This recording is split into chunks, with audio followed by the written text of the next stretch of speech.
Hey there Poetry Pals, welcome back to another video. My name's Josie Alford and I would have been getting married tomorrow. Again. Cheers.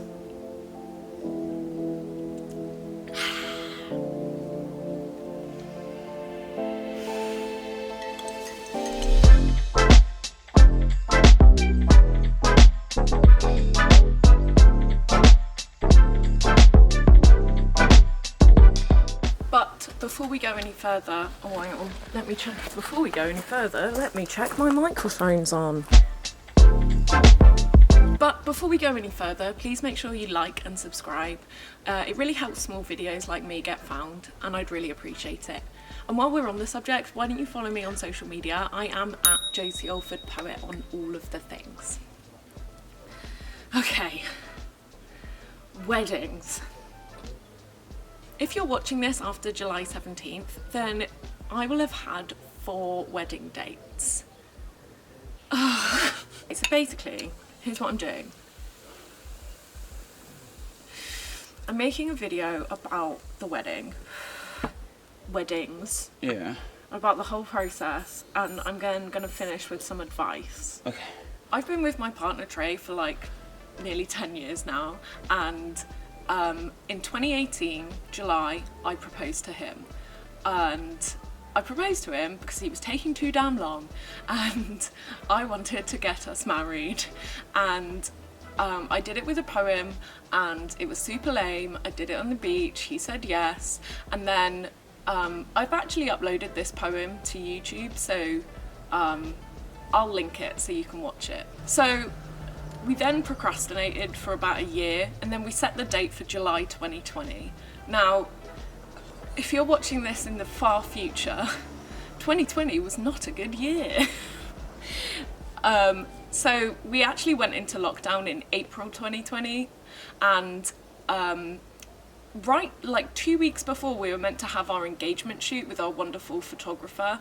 I'm going to leave all the links for her down below, and I'll be sharing some photos later on so you can see how amazing she is. And if you're Bristol based, you should definitely book her for your wedding if that's what you're going to do. In the lead up to the wedding, my organising was so stressful, like it caused me so many anxiety attacks. Not like for reasons that people normally do, like the whole seating plan and expectations and stuff like that. It was just so much organising. Weddings take a lot of organising, and I wasn't enjoying that process at all. So when it got to April and we all went into lockdown, I contacted our venue, our caterer, everyone involved, and I was like, hey, we need to come up with a contingency plan, and we penciled in a date for July 2021. It's making me so mad saying it all out loud. It's so long. It's so long. Anyway, we got to about May time, and my venue was like, look, we need to know because you need to confirm your day for July 2021. And we very wisely decided that we were going to delay it. The main reason as well was that we weren't able to give notice. So in the UK, in England? No, the whole UK. Do you have to give notice in Wales? I have no idea. Okay, well... I'm not married. So basically, you have to give notice at least 4 weeks before you get married, and we weren't able to do that because our registry office, like local to us, was closed. So we were able to rebook that in September, and just before the September 2020, we decided that we were going to split it. We were going to have the legal, like, marriage ceremony, and then we were going to have the party, because we knew that legal wedding ceremonies with a small amount of people were able to go ahead, and bigger gatherings weren't. So we decided to split it so we could do the legal bit and then do a bigger party when we were able to. So we went to the registry office, and I've just got a quick, cute, super cute story. You've already heard this, but one of the things they do is they interview you both separately. I think that's basically to make sure that you know each other and it's not like some, I don't know, coerced wedding thing. But when I was asked for my, they ask you for your occupation. Yeah, so when I was asked for my occupation, I put my day job, which was a campus coordinator at a students' union. But when Trey was asked for my occupation, he said poet, which was just so wonderful. Anyway, not long after that, we booked our legal wedding date for January 2021. And for those of you in the UK who are aware of what happened in January 2021, we went into lockdown 3, and that was announced 2 weeks before we were supposed to tie the knot. So then we, oh God. So we had January 2021, we weren't able to do it, so then we rebooked for April the 3rd, 2021. That was Easter Saturday, and we actually got married. Here's a montage of some of the photos.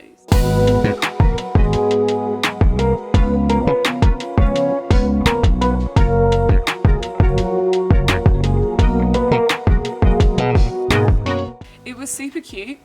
It was just us and our mums.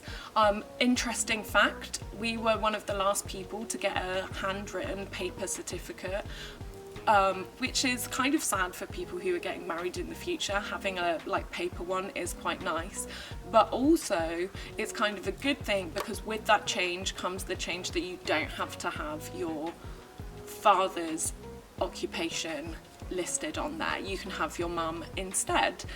So both of ours sound really depressing because it just has our dad's name and then deceased underneath twice, and the only way that our mums were able to get on the wedding certificate was by being the witnesses. So it was super strange. We were in this huge room with chairs all spread out, and the only people in there were us two, Dave, our registrar, Pam, who was the certificate writer lady, our two mums, and Kathy, our photographer, who got all of these wonderful photos that you're seeing now. Then all of our friends surprised us outside, so that when we walked out we were able to have the whole confetti throw thing. It was super cute, and we were able to go and get some photos around the city centre, and we even managed to get onto Thekla, which is a nightclub on a boat in Bristol, and that's where we met 10 years ago, so really cute to be able to do that. Shout out to Thekla and the manager Alex, who came in especially just to let us on and have some photos. So then after that we went and got some takeaway, and we came home and we sat with the mums and we had our takeaway, and then our mums went home, and our friends, including Kiffy, who sat off camera, hello, organised themselves into 4 people shifts, so that we sat out on our driveway and we had drinks with a few people. It was never the wedding that I would have planned for myself. Our original wedding was going to be 130 odd people. But it was actually a really nice day. I was way less stressed out than I thought I was going to be, and honestly the only time I felt stressed was curling my own hair. That is the only part of the day where I got stressed out, was having to curl my hair. It was so crazy stressful, but then the rest of the day was super chill. And if I'm honest, if this is my first piece of advice, you don't need to have the huge wedding. You don't need to spend the money, because at the end of the day what you've got to remember is it's about the two of you. So if you're unsure about having a big wedding, this is me giving you permission to not do that. It's not about anyone else, it's about you two. So pick the day that's right for you. So that was April, and we were all ready and excited to get ready for July 2021. We booked our venue in Bristol. It's super beautiful. We met with the new wedding coordinator at the venue, because we originally booked that date in July 2019, so we've been in talks with them for nearly 2 years, and staff changed, so we got a new wedding coordinator, Sarah, who's lush, and we were getting everything ready. And again, I started feeling really anxious. The organising, everyone had so many questions, I was so mad, and it was getting really stressful. But I was also very aware of the map lockdown roadmap that the Tory government had brought in, everything had been going to plan so far, but I just knew as soon as it was announced, supposedly everything was meant to be like back to normal on the 21st of June, and I just knew that, knowing our luck, it wasn't going to happen. And then June 14th, they did the announcement, and restrictions were delayed until 2 days after our next wedding date. So this video is going live on Friday. The Saturday, July 17th, 2021 was meant to be our wedding celebration. We're still going to have a little ceremony, but we just wanted to have that big party with everyone that we totally missed out on over the last, 2 years at this point. So we had to send a heartbreaking email out to all of our guests. We were technically allowed to have 90 people, but it was limited to 6 people on a table, and you weren't allowed to mix tables, so we decided we didn't want that because we wanted to be able to boogie with each other. So here we are, the day before what would have been my wedding again, and to be honest, I'm fairly pissed. Not in the fun drunk way, but in the angry way. If you've seen footage of the Euros, you'll have seen how many people they crammed into a stadium, and apparently I'm not allowed to have 130 of my close friends and family in to celebrate with us. This has been such a long time coming, and I'll be honest, we're married now, he's my husband. I'm too stressed out to continue this endless organising. So we do have a date booked for next year, but I'll be honest, I'm going to be thinking long and hard about whether I want to do it at all. So the next steps for us is we still need to find a caterer because our caterer went out of business, and I still need to decide whether we're going to go ahead with it at all, and then we need to email our guests as well. I just want to end with some advice for brides, grooms, anyone who's planning a wedding. The main one is buy a dress that fits you, and also don't buy it too far in advance. I bought a dress that was on the tight side in July 2019, and then the global pandemic happened. Oh, on a totally unrelated note, if anyone who is a size 8 fancies this dress and thinks it's really wonderful, I've got a basically brand new one that has never been worn outside of my bedroom that I'm going to be selling, so if you want it, just message me, we'll talk. It's from ASOS and it's super cute. Also, weddings and finances can be really weird. I know it's traditional for the bride's family to pay for it and whatever, but traditions be damned. Get the wedding that you want and spend the money that you're comfortable spending. If one of your relatives is offering to pay for your wedding and you actually just want something super small, ask them if they'll give you the money anyway so you can spend it on, I don't know, marriage counselling or something.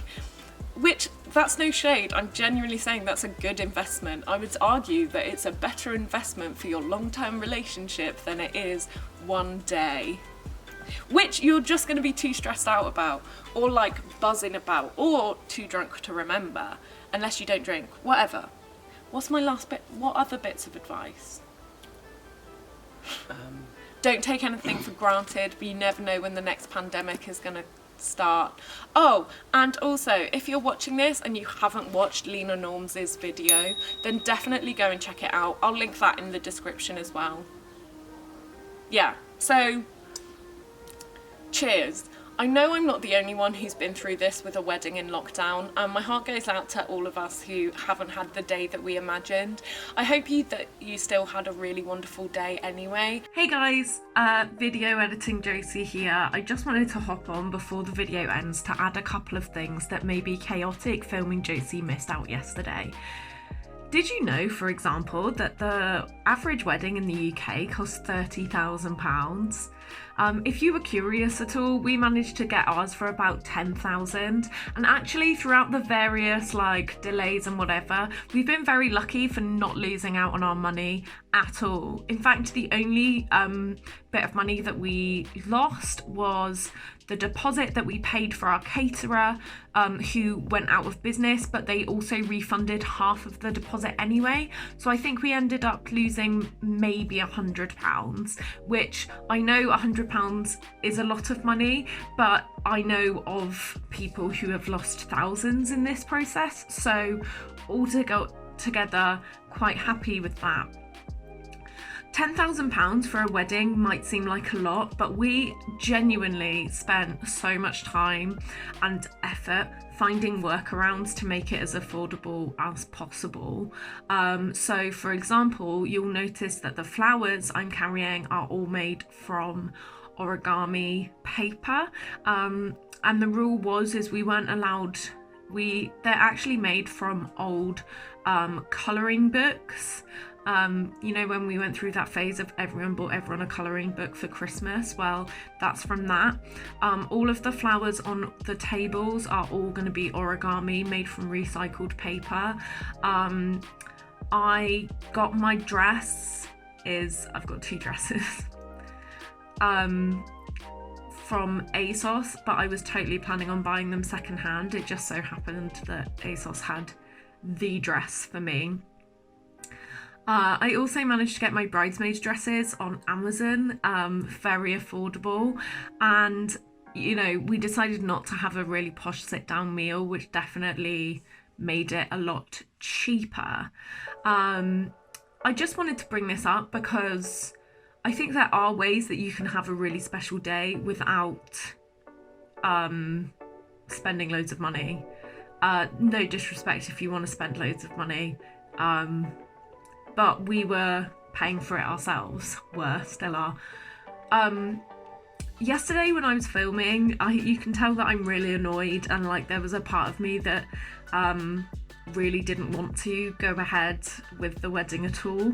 I think I've been burnt too many times, but also on the other side of that coin, this bloody wedding celebration, because we are already married, so it's just the celebration part of it, has become this symbol of the lockdown and restrictions being over. Even back in, you know, April 2020, we were all like, oh yeah, well, once it gets to July, we'll all be together and we'll all be able to have cuddles and it'll be great. And then we had to delay it by a year, but we kept going, oh, well, at least in July. And then, you know, with the change in restrictions, we've had to delay it another year. And the other quite large part of me really wants it to still go ahead, because then that can be like this symbol of, yes, this horrendous year and a half of living through this pandemic is over. I just want to add as well that like the mental health thing throughout this last year and a half has been horrendous for everyone, and I think we're not going to be truly seeing the effects of that until, you know, years to come. And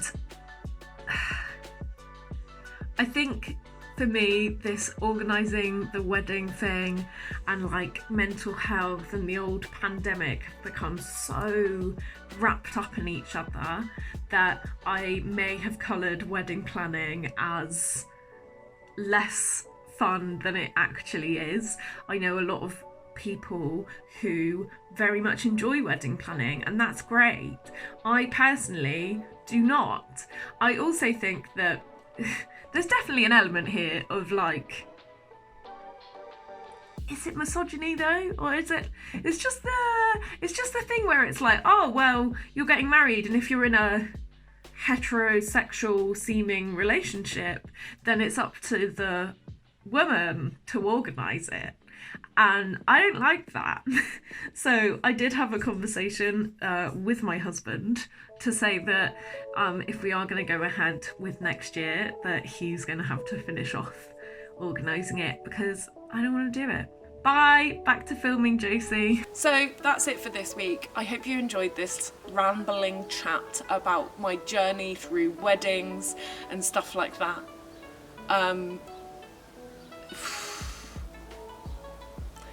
Please like this video. Comment below your favourite wedding you ever went to.